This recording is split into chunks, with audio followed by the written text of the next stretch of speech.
ओम नमः शिवाय। मैं मुकेश कुमार मिश्र अपने चैनल एस्ट्रोलॉजी एंड आयुर्वेदा में आप सभी मित्रों का हार्दिक अभिनंदन करता हूं। और आज आप सभी मित्रों के समक्ष हम जो टॉपिक को लेकर के उस टॉपिक का नाम है सूर्य की दशा महादशा आवे तो क्या करें। पिछला एपिसोड में हमने शनि ग्रह के दशा महादशा का वर्णन किया था, तो बहुत सारे लोगों के द्वारा यह कहा गया कि आप एक सीरीज ही बना दीजिए जो हम लोगों को हर एक ग्रह की दशा महादशा की जानकारी मिले। तो हमने आज सोचा कि क्यों ना आज आप सभी मित्रों के समक्ष हम सूर्य ग्रह के दशा का वर्णन कर दूं। तो सर्वप्रथम यह बात करते हैं कि अच्छे सूर्य की जब दशा आती है तो क्या क्या होने की शुभ संभावना होती है। इसके अलावा यह भी बात करेंगे कि खराब जब सूर्य की दशा आती है तो क्या क्या हो सकता है। इसके बाद इसके उपाय की भी जानकारी देंगे। अतः धैर्य पूर्वक और ध्यान पूर्वक आज के एपिसोड को सुने और सुनने के बाद अपनी जिंदगी के तमाम जो सूर्य जनित समस्याएं आ रही है उन समस्याओं को दूर कर लें। तो सर्वप्रथम यह बात करते हैं कि अच्छे सूर्य की जब दशा आती है तो आपके सरकार या सरकारी कार्यों में विशेष उन्नति की संभावना होती है और राज्य पक्ष से विशेष सम्मान मिलता है। इसके अलावा पिता और पितृकुलों का विशेष सम्मान होता है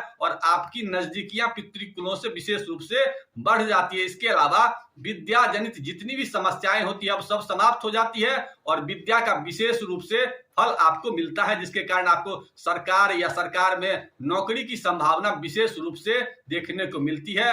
अब खराब सूर्य की बात करते हैं कि खराब सूर्य की अगर दशा हो, जन्म कुंडली में अगर सूर्य पर पाप ग्रह का प्रभाव हो या पाप राशि में बैठे हो तो ऐसे में क्या क्या हो सकता है। तो सबसे पहले आपके प्रतिष्ठा का जो ग्रह होता है वो सूर्य ही होता है। आपके प्रतिष्ठा की अगर हानि होने लगे समाज में तो समझ जाएं कि सूर्य जनित समस्याएं आपकी हो रही है, सूर्य की दशा खराब चल रही है।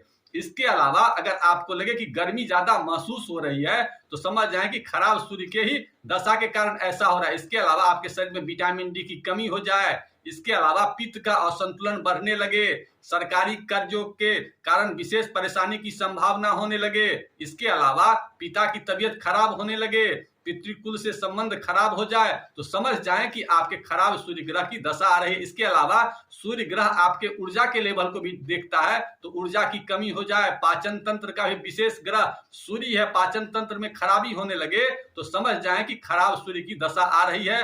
अब इन सब चीजों को कैसे ठीक करेंगे इसकी चर्चा कर लेते हैं, लेकिन चर्चा करने से पहले मित्रों आप लोगों से एक नम्र निवेदन है कि अगर हमारे चैनल को सब्सक्राइब नहीं किया है तो कर लीजिए। इसके साथ ही अगर आप लोग ज्योतिष शिक्षण चाहते हैं या ज्योतिष परामर्श चाहते हैं तो नीचे दिए नंबर पर संपर्क करके उस जानकारी को प्राप्त कर सकते हैं। अब यह बात करते हैं कि खराब अगर सूर्य हो तो क्या क्या हम लोग कर सकते हैं जो सूर्य जनित समस्या से निदान मिल सके। तो सर्वप्रथम यह बात करते हैं कि खराब सूर्य की दशा में सर्वप्रथम आपको एक नियत व्यवहार को बदलने की कोशिश करनी होगी, तभी ग्रह अच्छे होंगे। रत्न केवल पहनने से ग्रह अच्छे नहीं होते, ये मन से आप लोग निकाल दीजिए। तो सर्वप्रथम अपने दैनिक दिनचर्या में सबसे पहले नित्य उगते सूर्य का दर्शन जरूर करना है, इसको प्रण करना ही होगा, तभी सूर्य जनित समस्याएं समाप्त होंगी। तो नित्य दिन उगते सूर्य से पहले उठे और संभव हो तो उसको उगते ही देखने का प्रयास जरूर करें।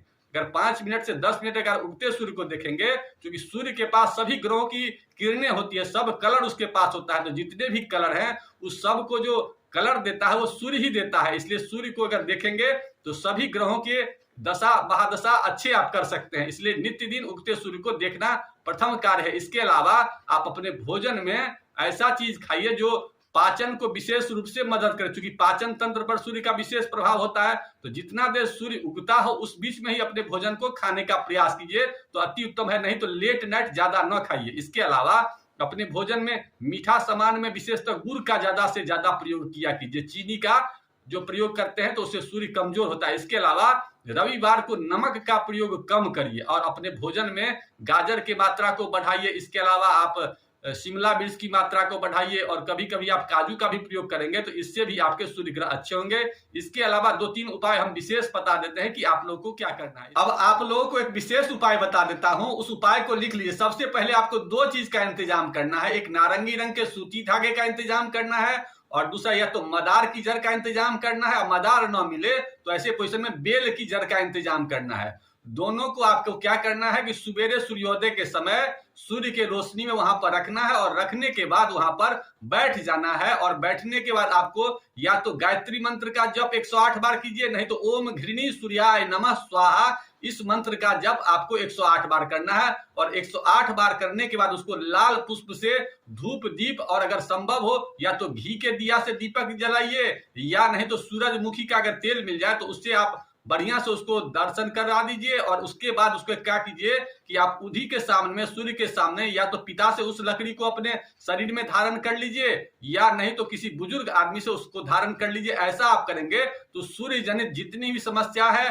वो आपका समाप्त हो जाएगा और सूर्य आपके अच्छे रिजल्ट देंगे। इसके अलावा कुछ विशेष उपाय हम बता देते हैं सूर्य के लिए। ऐसे लोगों जिनकी कुंडली में अग्नि तत्व में सूर्य बैठा हो तो उनको सूर्य का हवन करने से विशेष प्रकार के फल की प्राप्ति होती है। या तो बेल की लकड़ी से करेंगे तो विशेष रूप से सूर्यदेव प्रसन्न होंगे। अगर ऐसा आप लोग न कर पाते हो तो ऐसे पोजीशन में आप सूर्यमुखी का भी अगर दिया वगैरह जलाएंगे तो इससे आपके अच्छे परिणाम मिलेंगे। अगर आपके पृथ्वी तत्व में सूर्य ग्रह बैठे हो जन्म कुंडली में तो ऐसे पोजीशन में आप जमीन में सूर्य की वस्तुओं को आप दबाएंगे तो ऐसे में आपको विशेष शुभ परिणाम मिलेंगे। इसके अलावा वायु तत्व में अगर हो तो सूर्य के मंत्र ओम घृणी सूर्याय नमः स्वाहा या जिनको गायत्री मंत्र आता हो तो गायत्री मंत्र भी पढ़ेंगे तो विशेष रूप से सूर्य का विशेष फल मिलेगा। अगर जल तत्व में अगर आपका सूर्य ग्रह जन्म कुंडली में बैठा हो तो ऐसे पोजीशन में आप जल में सूर्य की वस्तुओं का दान करेंगे, या तो मीठी वस्तुओं का या तो गेहूं वगैरह जो वस्तु है ये सूर्य की वस्तु है। ऐसा करने से आप विशेष फल की प्राप्ति कर सकते हैं।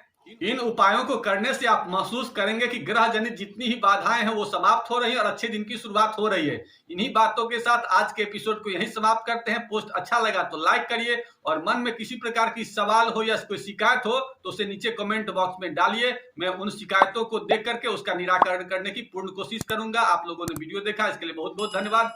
ओम नमः शिवाय।